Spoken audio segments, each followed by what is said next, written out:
Retrouver les corps sans vie de leurs proches, les compter, les recouvrir et préparer des cercueils.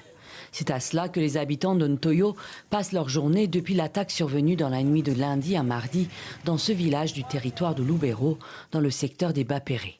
Un nouveau massacre attribué aux rebelles des ADF, les forces démocratiques alliées.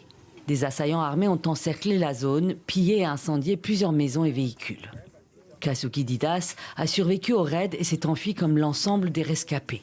Le village a été déserté après l'attaque. Ce mercredi, il est revenu pour constater les dégâts, encore sous le choc et impuissant.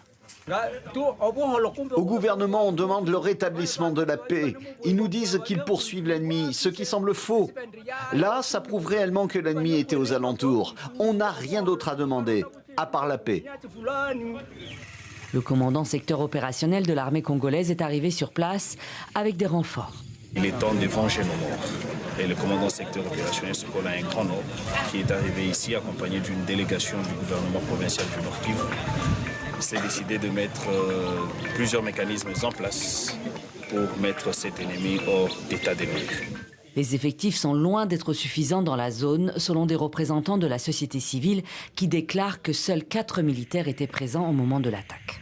Arriver pour les militaires, c'est une chose, mais l'action aussi, c'est autre chose. Parce qu'ils peuvent arriver sans des actions, des grandes envergures, il y aura tout simplement comme si ils sont venus seulement pour venir appuyer, assister à l'enterrement. Mais nous, quand même, c'est un ouf de soulagement, les voir, mais nous les souhaitons vraiment un plein succès de travail.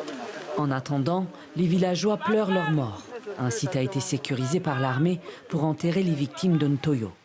Au moins une 60aine de morts selon l'armée qui s'attend à voir le bilan s'alourdir dans les prochaines heures alors que les recherches sont en cours pour trouver d'autres victimes éventuelles.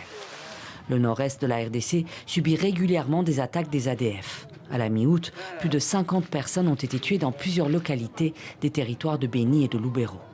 Depuis 2021, l'armée ougandaise est déployée aux côtés des FARDC pour lutter contre les ADF, un groupe formé à l'origine d'anciens rebelles ougandais.